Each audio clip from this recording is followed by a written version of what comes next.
Hello and welcome to another learning episode of the PJ Pod, brought to you by the Pharmaceutical Journal, the official journal of the Royal Pharmaceutical Society. I'm Research and Learning Editor Catherine Soul, and in this episode we'll be talking about how to handle conflict in the pharmacy workplace.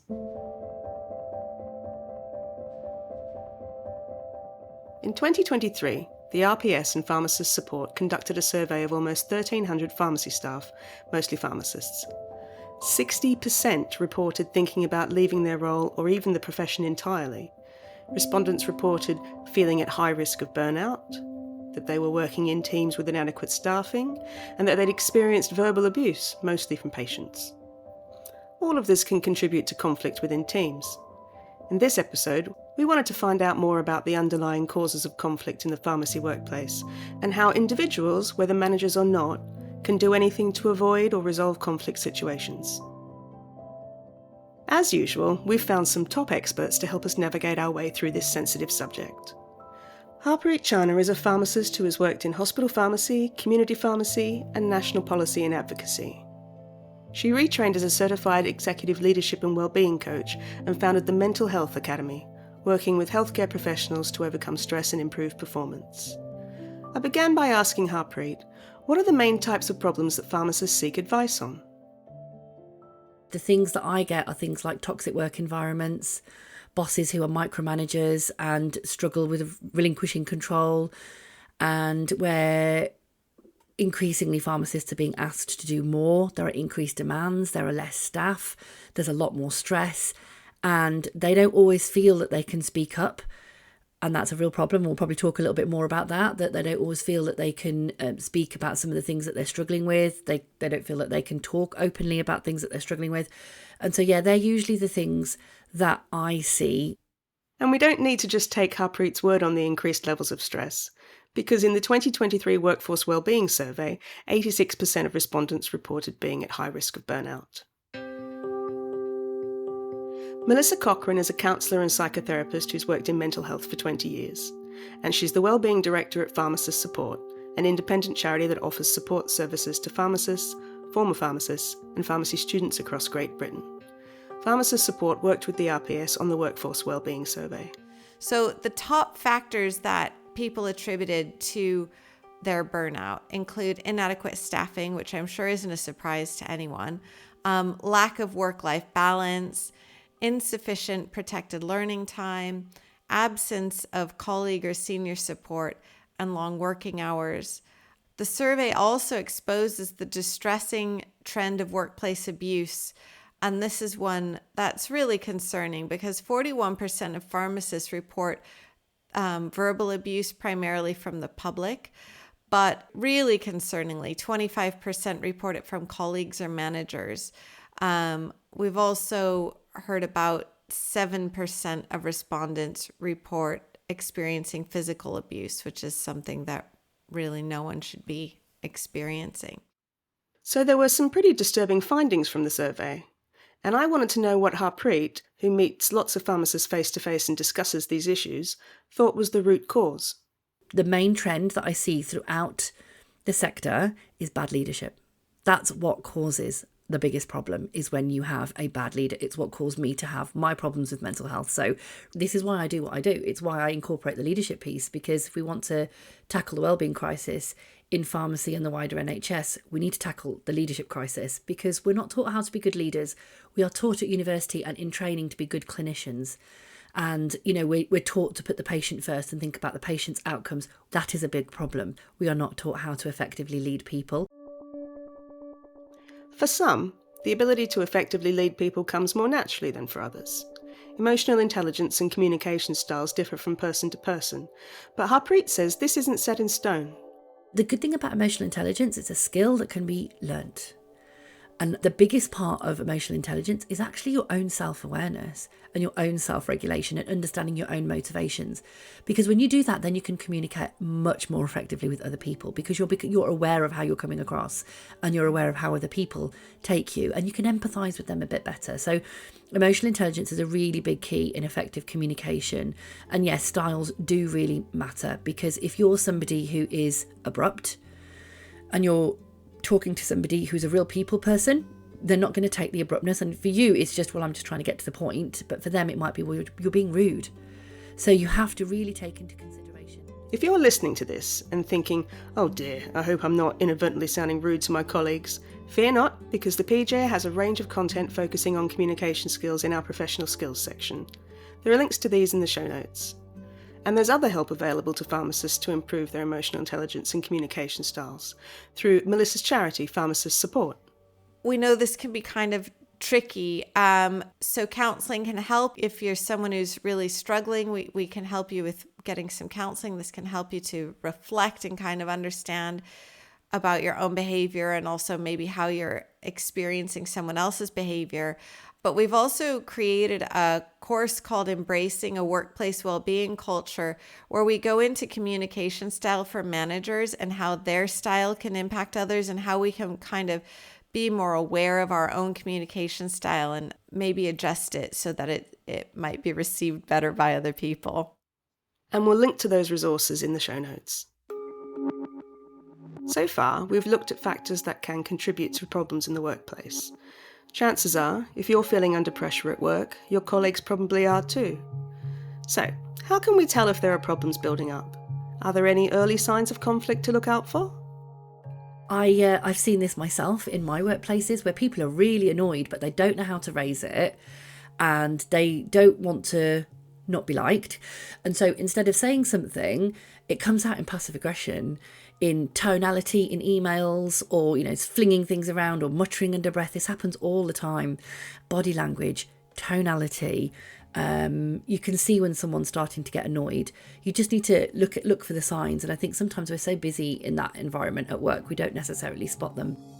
So far, we've looked at factors that can contribute to problems in the workplace.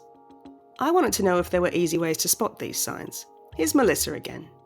If you can, it can be important to pick on people's body language cues. And if someone has gone from seeming really open and happy to quite withdrawn, that's a signal that something might be wrong. If someone goes from being friendly and warm to being quite short in their responses, that can be another sign. Of course, these signs can mean a lot of things, not just conflict. Maybe the person's feeling under pressure because of workload. Maybe they're facing stresses at home. But it's worth checking in if you see things changing in someone's behavior so that if there's an issue, it can be recognized and resolved at an early stage. I think another sign that can be picked up on in the workplace that things are not all well has to do with workplace culture. So if you have a culture where some people are being excluded, so you might have cliques, you might have in-groups or out-groups, you might have one or certain individuals who aren't included in work socializing, this can be a sign that you've got a problem with workplace culture and that it's important to address that so that it doesn't potentially lead to conflict. Okay, so once you've noticed a problem, what can you do about it? I asked Melissa and Harpreet for their techniques to de-escalate tense situations. So the first thing I would say is that if you've been triggered and if you're angry, just take a breath and walk away.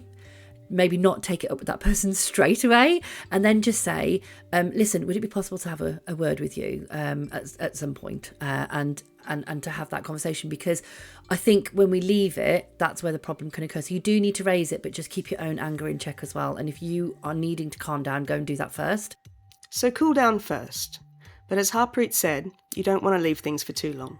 Melissa agrees. Try to get involved as soon as you see these signs of conflict because you really want them to be de-escalated as soon as possible. It can be harder if they're building and building over time. So speak to each team member alone. Try to ensure that they feel comfortable in talking to you and make sure that you're really listening and trying to understand both or all sides.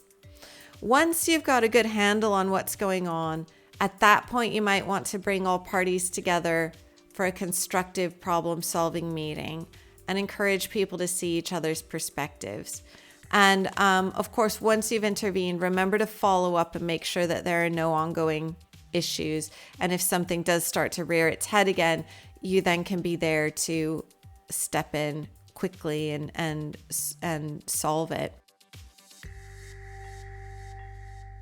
We don't always think clearly in stressful situations, so I wanted to know, what are the common mistakes that people make when dealing with conflict? Firstly, not coming from a neutral place. Secondly, not thinking about the other person and where they're coming from. Thirdly, being very defensive and taking things personally rather than trying to take a step back and say, actually, why are they saying this? And trying to understand that. Stick to the facts. Don't make any assumptions and watch your own judgment. I think the main one is that people tend to respond in two main kinds of ways. So one involves getting defensive instead of trying to hear, listen, and understand. So it means that you're not listening to see if there's any truth to what someone said, but you're listening to defend yourself against what they might be said. So you're busy preparing a rebuttal maybe before you've even heard clearly and thoroughly what it is the person's trying to bring to you. A second way that someone might respond is immediately feeling like they've done something wrong. So as soon as there might be a conflict, they might feel that they've done something wrong, and that's not always true. So it's best to keep a cool head, to listen to others, take time to think things through, and prepare a response. And of course, to get support if needed, because you shouldn't be having to go through this kind of a situation alone. And it can be really difficult if you feel attacked to assume best intentions. However, it can be really helpful in terms of solving issues. So it's something, again, like we've talked about this before, but it's something we really work on at the charity, and its approach that can be really helpful. Regardless of the type of conflict you experience in the workplace, the golden rules of conflict management are always the same.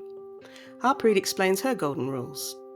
The first key thing is come from a place of heart. As I said, we care about people, so come from a place of heart. Try and put yourself in their shoes. Try and think, if my boss was coming to me or this person was coming to me and is going to give me the same feedback that I'm about to give them, how would I want it to be delivered to me? There's 4 questions that I work on, and it's the 4 crucial questions. And it comes from a book called The Crucial Conversations When Stakes Are High. So you can have a look at that. So start with heart. Come from a place of empathy, put yourself in their shoes, and then you ask yourself these 4 questions.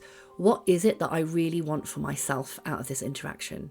Be really clear on that, right? So if it's a performance issue, I want this person to perform in their role. That's what I want for myself. Question number 2, this is the hardest one by far. It's the one that everybody always gets wrong. And that is, what do I really want for the other person? And what they say is, let's say it's go back to the performance issue. Well, I want them to perform well. Well, that's not what you want for them. That's what you want for you. What do you want for them? Oh, okay. What do I want for them? What do I want them to be at work? Well, I want them to be happy. I want them to be happy and willing to do the work that's being given to them and to do it at a high standard. Boom. Okay. That's now about them. You want them to be happy and supported at work. Question number 3, what do I want for this relationship going forward? You want to have a good working relationship with them going forward. You don't want them to resent you. You want them to listen to what you're saying. So keep that in mind as well. And then the 4th question, how would I behave if I really wanted those results? If I really wanted that for myself, for them, and for the relationship, how would I behave? How would I approach this? 4 really simple questions. You do that before you go into any confrontation situation, or potential confrontation, I should say, and that will put you on the right track. I'm putting the other person first. I'm coming from a place of heart. I'm trying to empathize. I'm telling them my intention.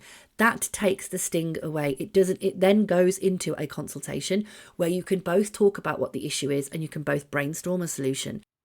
I wondered, does it work the same way if you're addressing conflict with someone in a more senior position to you? Absolutely. It can work both ways. And I coach a lot of middle managers, and I will be honest, I'm generally coaching them on how to manage upwards, not downwards.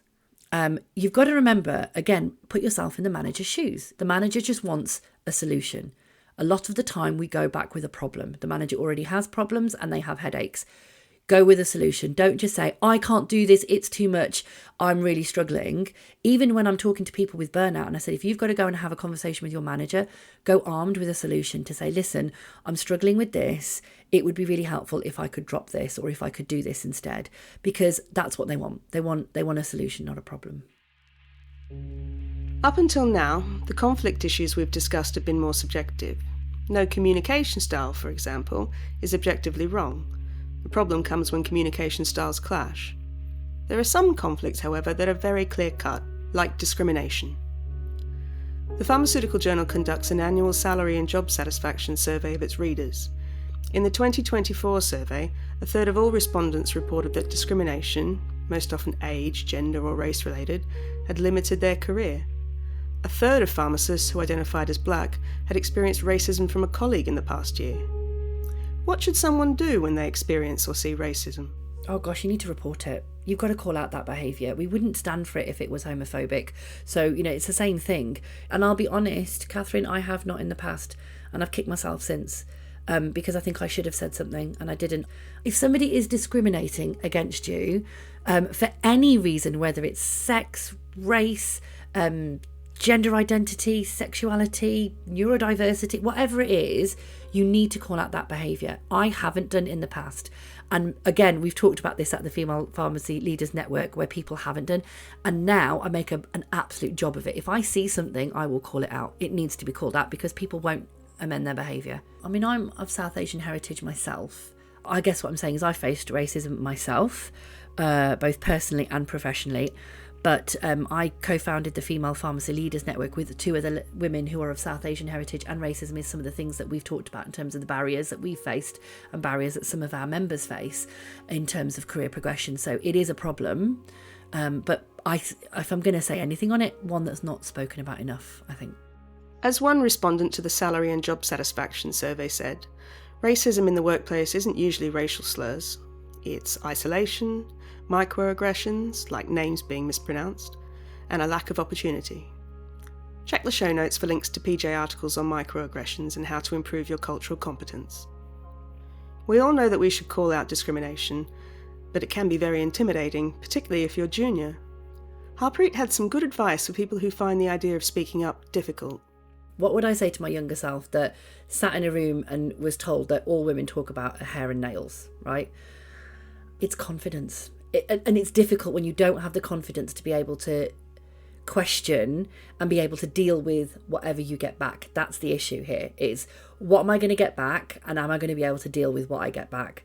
So rather than thinking, oh my God, this is going to be conflict and I can't, it's going to be scary, I think, okay, they've said something here. If I'd said something like that, how would I want someone to address it with me? So just giving you that example where someone said that to me in that boardroom, I should have just said, listen, I don't think that's an appropriate thing to be saying in the boardroom. I get you trying to be funny, but, we're all very intelligent people here, and there's a lot more that I talk about than hair and nails. And I probably would have just said something like that, that's called it out, but in a non-confrontational way, almost made a tiny little bit of a joke of it, but I got my point across. Remember, discrimination against the 9 protected characteristics, like race, age and sex, is illegal. Your employer should have set procedures to deal with serious situations, so familiarise yourself with HR policies and the employee handbook, if you have one. If attempts to resolve a situation have failed, and it's serious enough to warrant lodging a grievance, follow your organisation's procedures. The RPS has a one-to-one support service for its members, which you can access at rpharms.com/support. Pharmacist Support provides services to anyone currently or previously registered with the General Pharmaceutical Council, and their website is pharmacist.support.org. And Citizens Advice is a good resource too, which is accessible to anyone. They can be found at citizensadvice.org.uk. So it seems clear that the best thing is to try to avoid conflict arising in the first place. But how can this be done? The answer is to create a workplace environment in which people feel safe and respected. It comes down to the leadership. So it's down to to them to create an environment where people can say things openly and honestly. I talk a lot about psychologically safe work environments. In order for somewhere to be psychologically safe, that means you can challenge without fear of recrimination, without fear of being told off, but in a healthy way. So not challenging because you're trying to be annoying or challenging because you're trying to irritate people or upset people. It's actually, are we really doing the right thing here? Like, how could we do this better? Or, how can we test that we're doing the right thing in the right way? Or is this working for everyone? It's those types of questions. Being able to challenge that, and the manager, again, not taking it personally, looking at it as, we're all here to try and make the team succeed and the department to work the best way that it can. And that's got to be, that tone It's got to be set by leadership. And also for them to share openly as well. Vulnerability as a leader, share your own vulnerability. It pays dividends in terms of your employees. So if you've made a mistake, own it. If you've done something wrong, own it. If you're having a bad day, own it. Because what that will do is make everybody else think, my goodness, if our leader is sharing this, that means we can share it. That means we can talk about mental health. That means we can talk about when we're not having a good time. That means we can talk about when we've made a mistake. So moving away from the who's to blame or what's to blame and moving towards actually how can we get better as a department, how can we grow? It's important to start with the basics of workplace culture. So it's really important that everyone feels valued and heard. If people feel like they're valued, they're a lot more likely to report any issues early. And this can avoid escalation, which is probably where we want to be. We want to nip it in the bud, and we don't want things to turn into larger issues. And we've done a lot of work at the charity on what we call assuming best intentions. We all really, really make an effort to assume the best intentions of each other. And that really makes it a much safer space to check in with each other, to talk things through. And I think that might be a really great place to start as well. For managers and leaders, I think finding ways to be kept informed of tensions in the team is really important. So you want to be approachable, you want to get to know your team, take part in social experiences, ask really good questions in one-to-ones and get to know what's happening behind the scenes. And don't be afraid to ask about difficulties. I think that a lot of time when there can be a tendency to want to avoid, it's like, if I don't talk about this, maybe it'll just go away. Don't be afraid to ask. Make your expectations clear, have really clear team agreements, contracts, and model the behavior you'd like to see. This one's really important because with workplace culture, a lot of workplace culture is established by leadership and comes from the top. So model the behavior you'd like to see. And then if you do see some initial signs of conflict, you want to acknowledge and intervene. You want to challenge the inappropriate behavior. There may be times when you need to do this in the moment. There may be times when it's best to do it privately after. But acknowledging and challenging inappropriate behavior is really important. And then exploring if there's anything underlying the behavior. And if there is, finding a way to address that. So, what have we learned from Melissa and Harpreet today?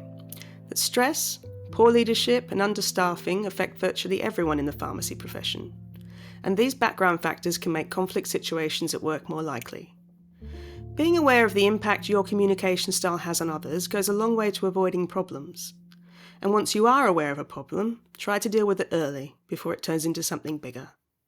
When dealing with conflict, stay calm, treat others as you would want to be treated, and remember to listen. Resist the knee-jerk reaction we all have to go on the defensive.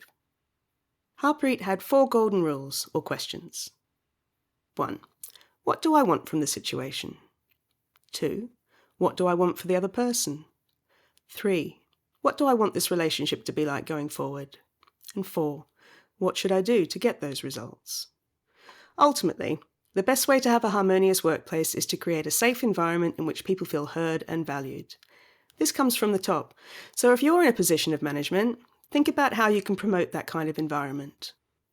Abuse, racism and other forms of discrimination are unfortunately still all too common. The RPS is committed to making inclusion and diversity central to the profession, celebrating and encouraging diverse voices across pharmacy. More information, including the work of the Action and Belonging, Culture and Diversity Group, can be found on the RPharms website. For the links to these, check the show notes, where you'll also find links to relevant PJ articles and other resources. Our thanks to Harpreet Chana from the Mental Health Academy and Melissa Cochran from Pharmacist Support for their contributions. And thanks to you for listening. Until the next learning episode, it's goodbye from us.